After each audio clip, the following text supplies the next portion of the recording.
A very good evening to everyone. Thank you all for joining in today's webinar session. My name is Roshni and I'll be the host for today's webinar. I'm personally very excited to begin with this webinar as we have some of the great industry leaders with us as our panelists. Before we move ahead, let me give you a brief about our company, Progist. So I'll just share my screen with you.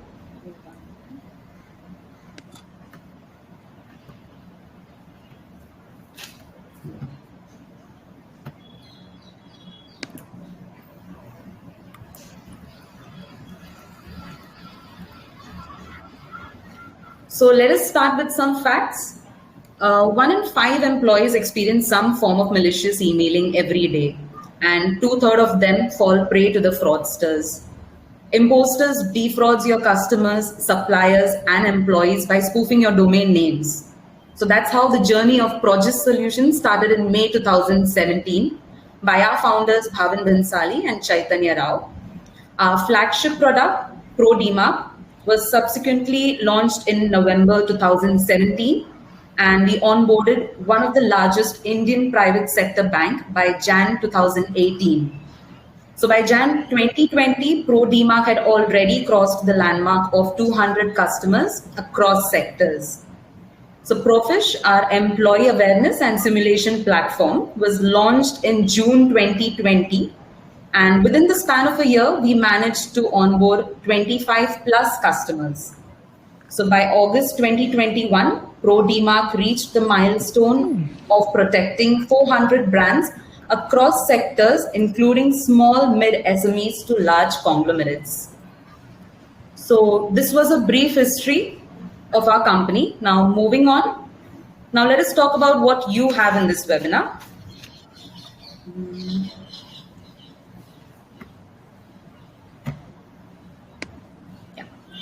So to make this webinar more fun, we also have contests and exciting prizes for the winners. Starting with our very first contest for today, which we have already posted on our social media panels. All you have to do is go to our LinkedIn page, like the pinned post, share and comment your answers. We will select 3 individuals with the best answers and the winners will be announced in our next webinar. So we also have giveaways in this webinar wherein we will select 3 lucky winners by the end of this webinar. So stay tuned and good luck. That's not all. We also have a bumper prize for the one who attends all the webinars and participates in all our quizzes and contests. So if you have any questions during the panel discussions, you can put them down on the chat box, which is the Q&A section. Now, without any further ado, let me introduce you to our first panelist, who has 20 plus years of experience in information security and privacy domains. He is also the CISO and Data Protection Officer at Birlasoft, Mr. Amit Dhawan. Let's have a virtual round of applause. Thank you for joining in, Mr. Amit Dhawan. Thank you. My pleasure always. Thank you. Moving on to our second panelist, she has more than 2 decades of experience in technology function of leading MNC and Indian banks. She is the CISO and IT Governance Officer at Edelweiss, Ms. Shaileja Adurti. Let's have a virtual round of applause for Ms. Shaileja Adurti. Thank you so much for joining in, Ms. Adurti. Thank you. Our next panelist is the CISO of one of our favorite brands, Nykaa, Mr. Vikas Yadav, who has 15 plus years of experience in areas of IT, risk management, security operations, cloud security, governance, risk, and compliance. Let's have a virtual round of applause for Mr. Vikas Yadav. Thank you so much for joining in, Mr. Vikas Yadav. Thanks, Roshni and Bhavin. Last but not the least, our one and only Mr. Bhavin Bhansali. He has been the ex-deputy CISO and DGM of a leading bank with over 20 plus years of experience under his smile. And he's also the founder and CEO of Progist Solution, a very well-known personality in the cyber industry. Thank you so much, Mr. Bhavin Bhansali. Let's have a virtual round of applause for Mr. Bhansali as well. So now I'd like to hand over to Mr. Bhavin Bhansali, who will share his insights on this webinar. Over to you, Mr. Bhansali. Thank you, Roshni, for this wonderful introduction. A very warm welcome to our esteemed panelists and the attendees. I hope your near and dear ones are keeping safe. It is such a pleasure to host this virtual panel discussion with such veteran and knowledgeable IT and cyber risk leaders who have more than 2 decades of experience backing them. Something which is very unique about this panel is that each one of them represent a different industry vertical, and hence we can expect divergent views and suggestions, namely BFSI, IT, and retail. If any of the attendees have questions or views for the panel, please post them on the chat, and I would try and have them answered by one of the panelists. Without further delay, let me initiate the deliberation on this very pertinent topic of optimizing brand trust during the pandemic and beyond. So let me start off by seeking the views of the panel on this topical issue of several large brands which are getting impacted in the recent times due to a material IT incident or an information security breach. Many of these organizations like Facebook, Insta, and WhatsApp, which are considered to have unlimited IT resources, they are also getting impacted. So keeping this perspective, what chance does any other organization have in terms of being able to protect its brand from such threats? Any one of you, Mr. Dhawan, you like to go first? Okay. See, unlimited resources do not mean that you'll always be protected. As the technology is changing, and it is changing rapidly, and courtesy COVID, we've seen an exponential growth in technology, and again, courtesy COVID, the type of technology that is coming is also more complex. As this keeps on increasing, the complexity increases, and therefore the change management also becomes very, very complex. It was an unfortunate incident, and to be honest, the people who lost reputation were not involved directly in this. Probably, some network team somewhere did some change management, and the whole brand got for a toss. So, it's very, very difficult to track those changes. You have to keep, continuously evolve your business, evolve your threats, understand what you're doing, how you're doing it, and make changes accordingly. So, there is nothing which is, a lower kind of service or something which is more important kind of service. These changes these days are removing that prioritization that business used to get, and the other functions are not that prevalent or important. Business cannot do anything if such kind of things happen. Okay, so it is the right focus across the organization and getting the right culture in place to do all those things.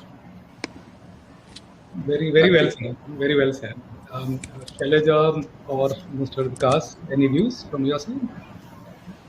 Yeah, I mean, I fully agree, when Amit said that, when he talked about the unlimited resources. So, I think we have seen in the past 18 months that it doesn't mean that if you're a big brand, you're going to be the only one who's going to be impacted. As long as, you are digital and you don't maintain the basic cyber hygiene, you're prone to attacks. It's got nothing to do with just the big brands. Yeah. Yes, I think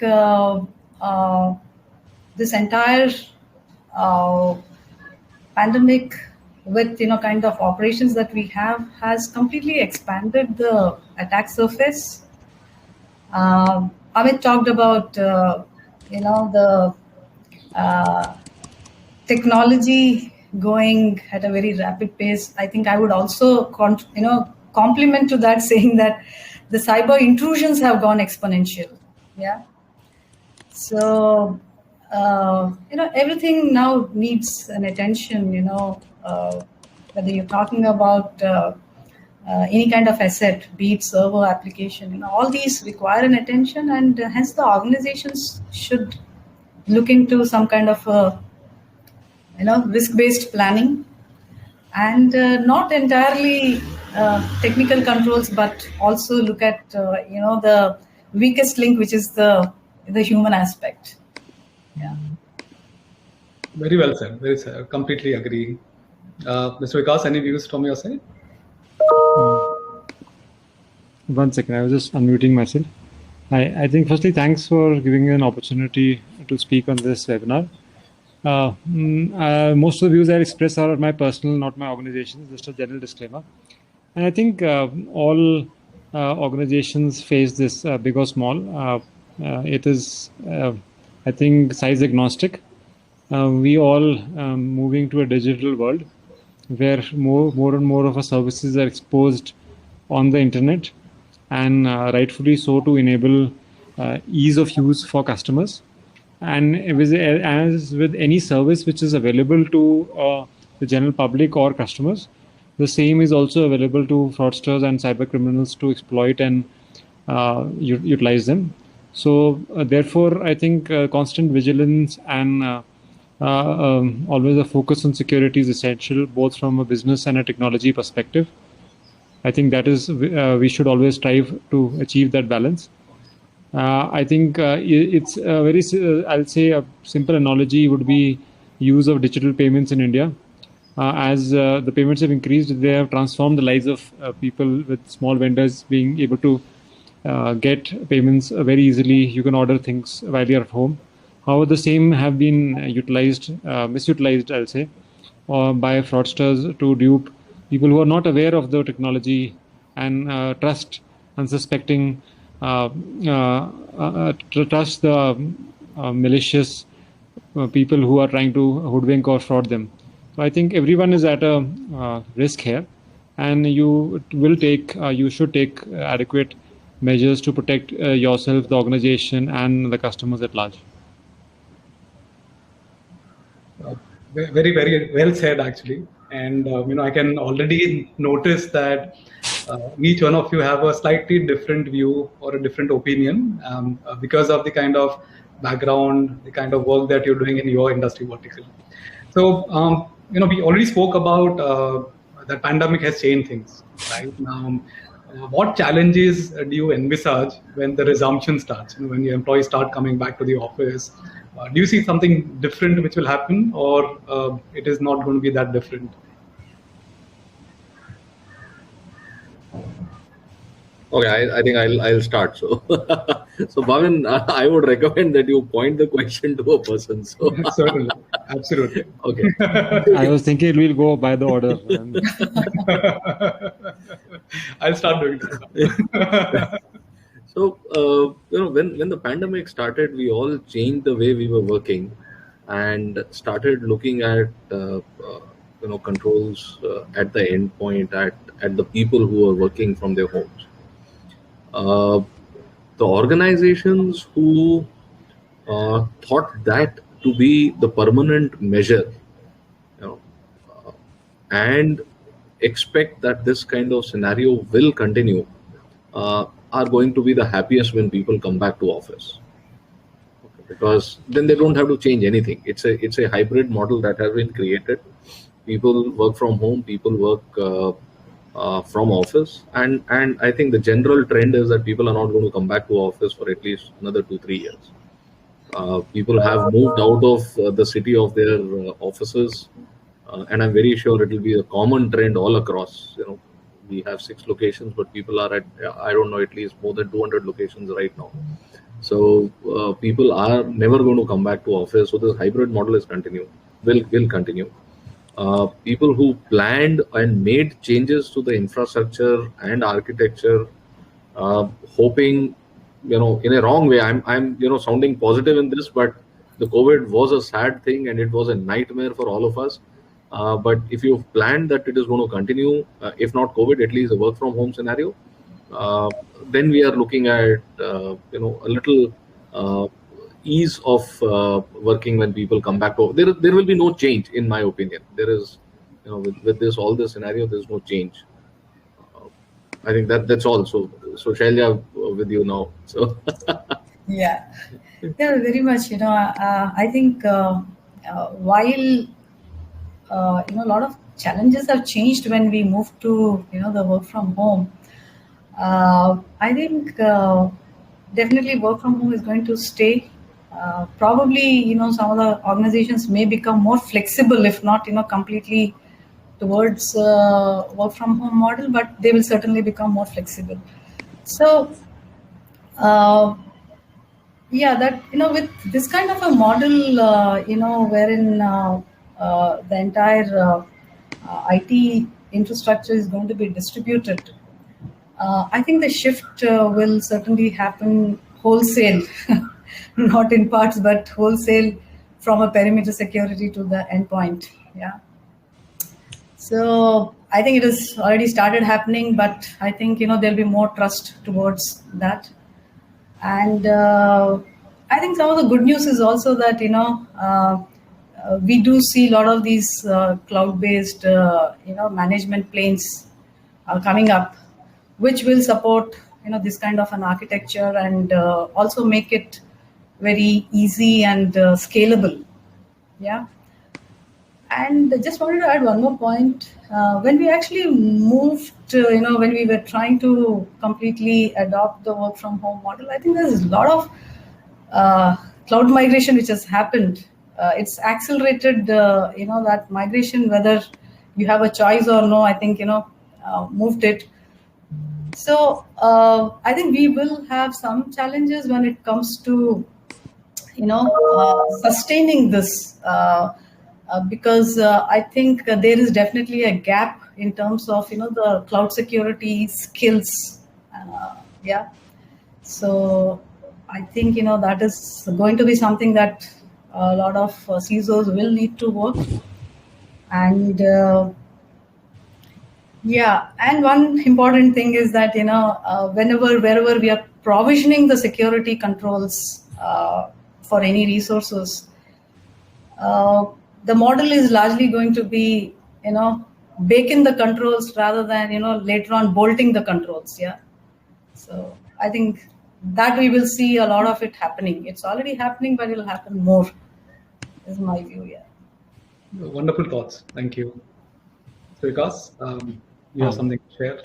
Yes. So I think on the side of people coming back to office, I think on the lighter side, I'll say that maybe the network bandwidths or the network teams are not prepared for the bandwidth requirement, because more people are having doing video call than they were doing year and a half back. So I think that is one change we saw immediately. And but from a security perspective, I think yes, the way to work is changing. You prefer zero trust network access vis-a-vis a VPN. You prefer SaaS providers who bake in security rather than getting into the hassle of deploying solutions on-prem and trying to build the security stack.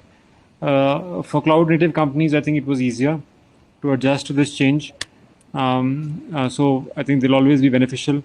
You saw a lot of, we saw a lot, I think the industry must have seen a lot of migration to cloud. And I think where I think Shailja mentioned, there's a huge demand for that specific skill set. And I think overall, it's easier to connect with people to make them understand. But I think coming back is also office is also a good thing. I think hybrid will remain, but it's always better to meet face to face for especially security, which is a very, very collaborative, I'll say, function. You cannot work in isolation. A face-to-face meeting makes a difference. A simple aspect I think I realized over the last few weeks when I've gone to office, realized connecting face-to-face people, a lot of people confide in you. What you get over a simple coffee conversation or a visit to the nearby tea stall and all, you cannot get on a virtual. But virtual meetings are invariably. But I'm talking about the software aspects. So there is a technology aspect wherein there's shift to cloud and cloud security aspects, especially around SaaS solutions. You need to have your good, strong identity management practices. And then there's a software aspect of a people aspect where I think connecting personally would definitely help. And so that is what my view is. I think it's a reality that I think there is shift from completely remote to maybe hybrid. And I don't think, at least in India, every company is prepared for a completely remote environment. So we will be coming back, maybe, but on a hybrid environment rather than a full work from home. Very, very valid views, actually, and I completely resonate with the thoughts and the things that you mentioned, all of you. Thank you for that. So Let me now seek your views about a threat which has caused a lot of financial and reputational impact on organizations, its employees, partners, and customers. Also, it is also a constant pain for the CISOs and the CTOs, because the top management as well as their peers would report such threats all the time and at odd hours. So, no prizes for guessing. I'm referring to the threat of phishing, business email compromise, domain spoofing, etc.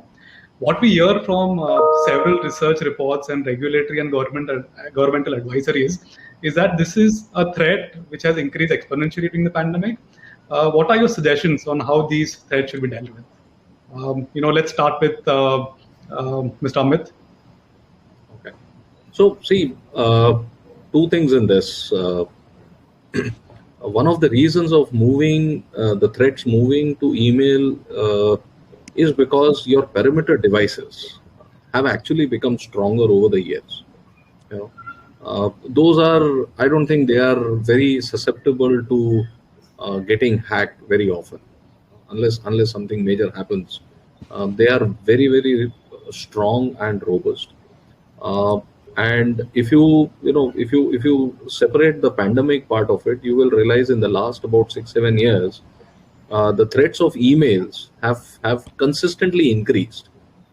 Okay, so that is one threat vector which is actually targeting a particular user and not the establishment. And then you move laterally internally within the network to take care of your of whatever you want to hack. On a lighter note, and I received one news article that the hackers now are willing to pay the employees for clicking on a link. Okay, they're saying that we'll pay you $1 million or 40% of the ransom that we get. So that just wakes you up from any slumber and any point that you mentioned. Second thing is, Bhavin, in my opinion, and just adding to what Shailja said earlier, baking it or bolting it. If you look at the email protocol which was built, it is inherently weak. Okay.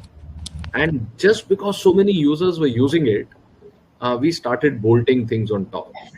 The SPF, the DKIM, the DMARC. Now the protocol is actually bad. If you look at the email protocol, it is bad, and now you're bolting it. And why we did not fix it at that point in time? Because the digital footprint was high. Now we are at a position where we can't even do that. The digital footprint is so big. No organization will be willing to change how they send emails. It's a massive expenditure. So you will keep on bolting it. So this is one of the weak links left. Unless the bolting completes properly and fixes all those things, and you remove the human element also from that. Till that time, this nightmare is going to continue. Very, very interesting thoughts. Thank you so much. Shailaja, you have some views on this? Yeah, I mean, fully agree with what Amit has mentioned. I mean, we have seen definitely, the phishing attacks on a raise actually, which is almost like 3x, 4x times it's raised. And while maybe pandemic has been bad in a lot of ways, yeah. One thing is that people have become very, very alert, when it comes to cybersecurity. The kind of importance that you got on cybersecurity during the pandemic period, I think you would have never got it any time. Everybody is very, very diligent now when it comes to, whether it's a transaction, whether it's a, email, whether these are chats, anywhere, social media. I think people are very, very diligent now. And you see a lot of interest in the general public also related to cybersecurity. Yeah. So, Bhavin, in terms of controls, I think, it is just, again, the basic hygiene can take care of a lot of these threats. which is in terms of your automated controls and also the semi-automated ones. Yeah. Very Makes a much lot the of same, sense. Mr. Vikas, is it any different in your industry vertical? So I think phishing is a universal problem. It's not an industry perspective, and I think I want to reiterate what Amit's points were, that for you to build in security on email gateway is first you put DMARC, SPF, DKIM. How do you make this business understand all those? I think I just say it's email spoofing protection. But then I go back again and ask, say, I want to put an email gateway solution. And what is a gateway solution? Oh, I'm trying to protect bad emails coming in. Then I want to put an API-based solution. Why am I doing that? Oh, if my email gateway solution has missed something, then I'm going to use the API solution. And if everything else fails, and if someone clicks an attachment, then I'm going to put a sandbox to quarantine that email. And both the enterprise providers, Microsoft and email, do want us. They have a lower tier plan, and then you want to move to the higher plan to get better security. Why don't you have it inbuilt at the first go? So if the two major providers don't feel that they should provide all the security upfront, how can you expect organizations to protect their thing? It's like, I still remember I used to tell it in conferences when I started speaking first. I said, why does HP, Microsoft, and IBM gives a desktop and a laptop with the admin password logged in, or only one drive, which is the C drive, which everyone has, which is a large drive and there's no partition. So a layman person like my sister or my family people, what they'll do is they'll log into the admin laptop, and that with a free trial antivirus, which will expire in 15 days.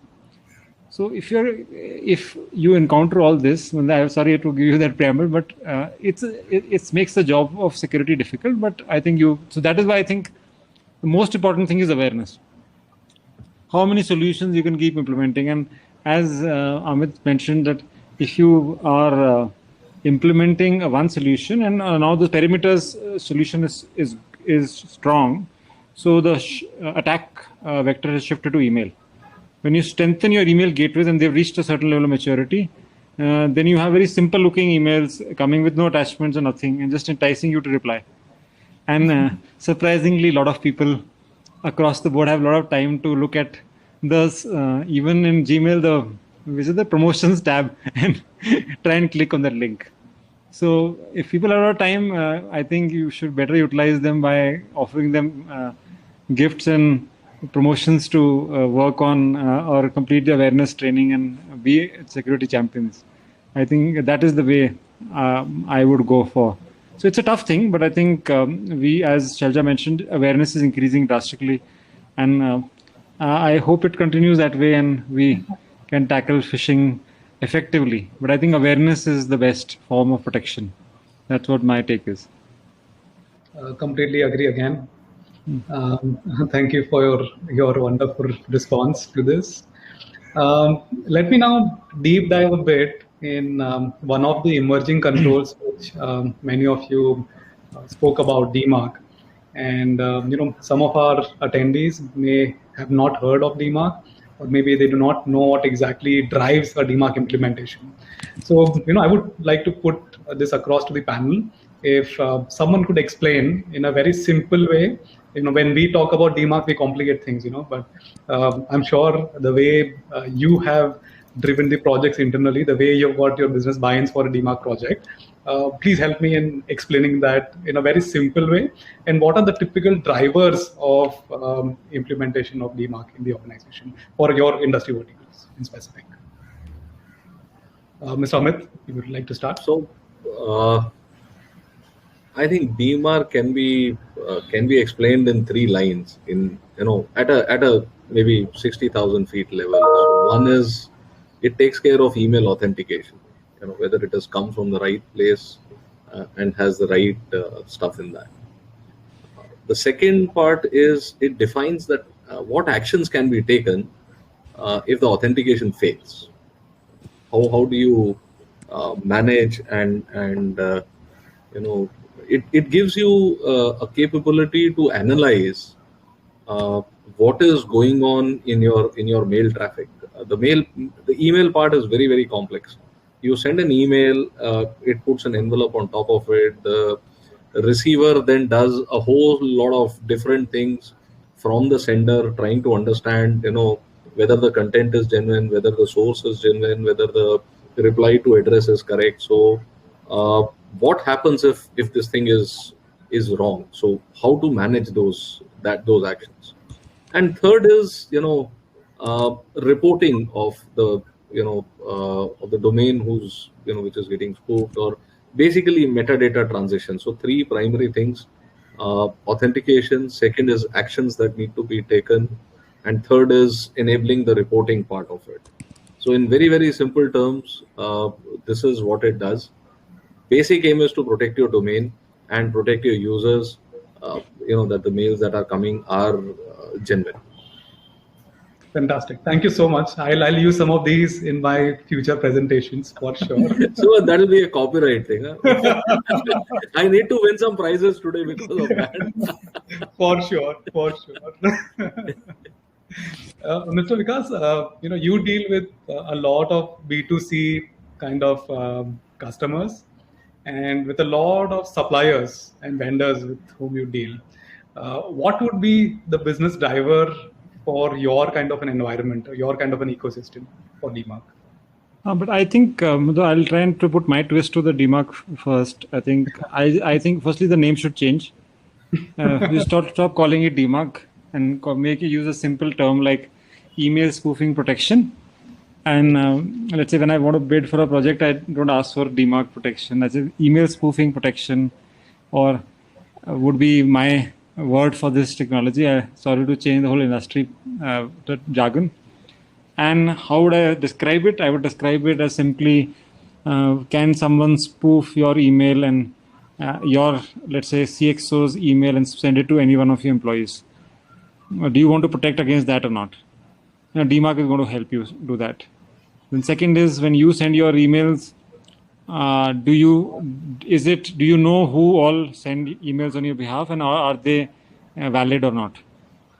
So very simply put that way. So you should be aware who's sending mails, because very surprising to most people, they would never encounter that when you're sending emails outside, it may not be you, the email server may not be yours. Could be a partner of yours who's sending promotional like emails on your behalf.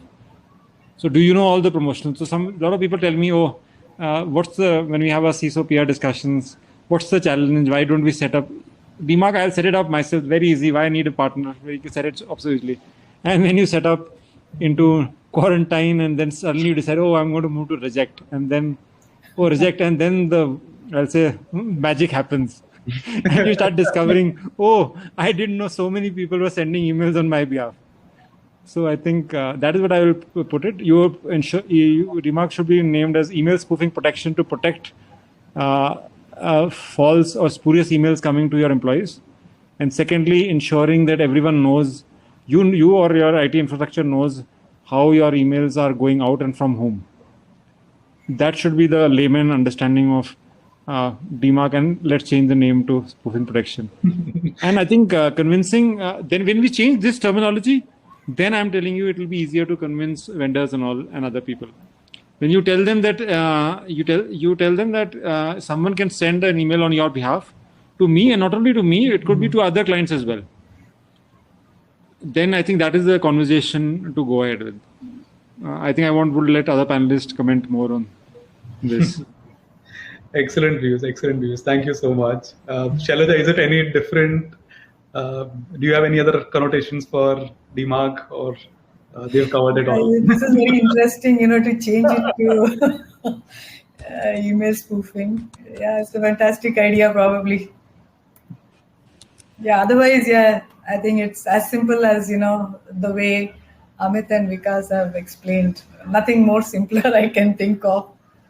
Yeah. Thank you so much.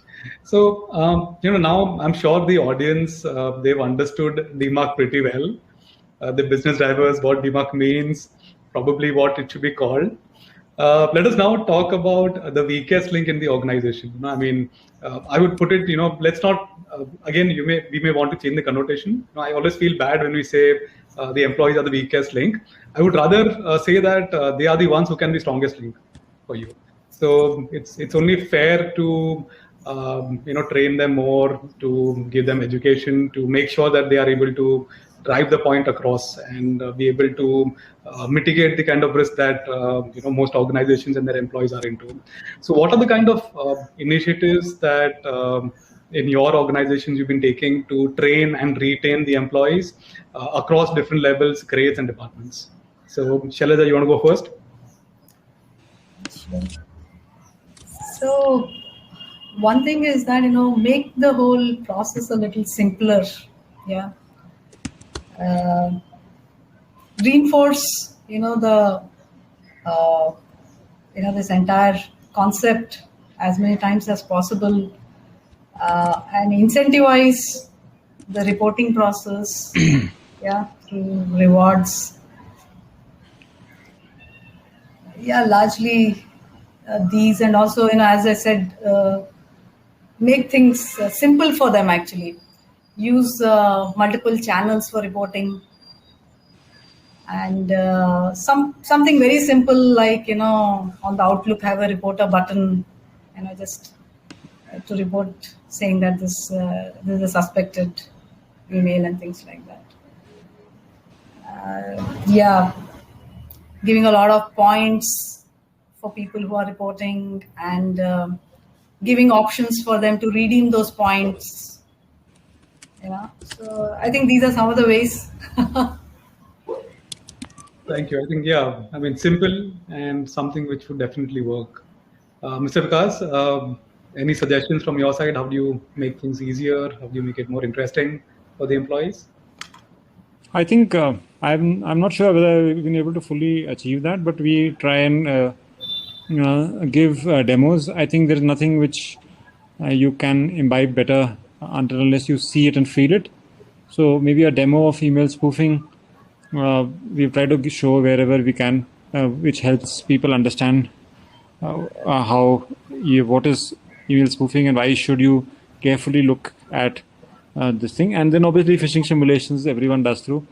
But I think what we really need from a technology solution is some kind of a report button which cuts across email access points. For example, be it across browsers, across clients, so that you click on that report phishing button. And that is why it's an onus on maybe the service providers themselves. Sorry, I'm targeting too high, but Microsoft and G Suite, G Suite has a report phishing button if you see it, even for a personal email. But I don't know what happens to it. I even recently asked G Suite themselves. Even in the topmost plan, they don't have an insight. Let's say someone clicks on the report phishing button, what happens to it? So a phishing button is useful only when it's across access point like our web and clients, and also it goes to your SOC or an incident response team with the header, and then you have the solution to be able to carve out those emails immediately if you feel there's a suspect within minutes and hours, depending on the criticality of the solution. So I think it's a mix of both demonstration and also technology solutions as well. Very, very good suggestion, Mr. Vikas. In fact, the next question which I had was exactly this. So I plan to skip that now since I think it's got already answered. Mr. Amit, do you have any views about this particular thing of employee reporting and what is the best way of training the employees? See, it is, I don't call it security training or something. We coined the term culture, and it looks a little sophisticated, but actually the thing is the same. But what happens when you call it culture is that you include everybody in this. There is no differentiation between anybody in the organization when we look at culture. And what Vikas said was, you demonstrate those things to people. So in an IT services environment, we have a lot of application developers, coders who are working for the customers. and little arrogance can really ruin the reputation. So live hacking demos, spoofing demos, all those things become part and parcel of this. What we did is, I'll differ a little from Shailja. Coming from a forces background, there are only two ways you can teach people. One is self-interest, second is danda. So, in the phishing simulations, we maintain metrics, and we are linking those people who continuously fail phishing simulations to a user vulnerability index, and therefore their machines are checked more often. They are the weak links. If they are falling to a silly phishing simulation email, they are susceptible to go wrong somewhere else as well, and they cause a threat to us. Second thing is, we have a escalation matrix prepared. So if a person fails it 2 times, we send a letter. 3 times, a bigger punishment. 4 times, and 5 times he's thrown out of the company. Okay, so if you fail continuously in phishing simulations, you can be thrown out of the company. So it is that serious, because in my opinion, 90% of the threats are coming from emails, and if we do not control them, it's just a matter of time. So incentivize, yes, but a little stick is also very, very important to make it as a deterrent. So this is in a whole, as a culture that we've put all those things in place, and obviously we have blessings from all the functions in the organization to do this activity. Excellent views. Thank you so much for all the suggestions. I'm sure our audience would be enjoying the webinar, and they will have a lot to take away. I'm trying to just search the panel where the questions, if there are any, they've been put. I'm not able to see it. Roshni, can you help me with this? Are there any questions which have been put up by the audience?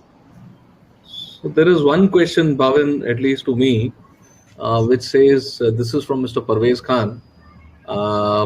He says, how serious risk is if people are not reporting the phishing email?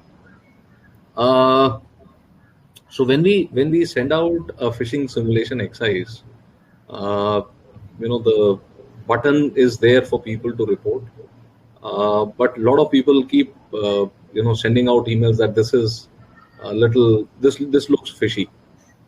And what we tell them, and initially when we started this exercise, a lot of managers were forwarding this mail to their entire team and saying, this looks like phishing. So it was a scary exercise. You're suddenly increasing the threat, 20 times, 30 times, maybe 100 times. If he has 100 reportees, it'll just go to his DL and it'll go to everybody. So that's a big scary thing. So we guided people into this direction. Then we started creating a metric as to how many people are reporting that these emails are phishing emails. Okay, we started monitoring that, and we started giving some brownie points to the managers whose teams were reporting it the most. So I don't know what goes inside. Probably they are telling each other, report this mail and something good is going to happen. So I really don't know that, but we started sensitizing people that they should report mails. We maintain a metric around it, and we incentivize people who do that. So it's a huge risk if people are not reporting it. But it is always good to train people along the culture path of it, that they should let us know something is going wrong in their mailboxes. Thank you so much, Mr. Amit, for the response. I think with that, we are running out of time. But before we conclude, we have 2 more items to cover. 1, a vote of thanks for our wonderful panelists, and 2, announcement of the lucky draw winners by our panelists. So before that, please join me in thanking our panelists for taking their time out of such busy schedules of theirs and sharing with us their collective wisdom on this wonderful occasion of the October Cybersecurity Awareness Month. A round of applause for them. Thank you. Thank you, everybody. It was a pleasure being here. Thank you. Thank you so Okay. much. Would also like to thank all the attendees for their patient hearing and participation. Last but not the least, I would like to compliment our project team members, including Vinisha, Roshni, Kunal, Vinay, and Joshua, for their efforts in making this webinar a success. Thank you, and over to you, Roshni, for announcing the winners. Thank you so much to all the panelists for sharing their insights on this hot topic. Now, moving on to the most awaited time of this webinar, let us announce our 3 lucky winners for this webinar. So I would like our panelists to announce the winners. I'll share the screen with you all. So, just a moment.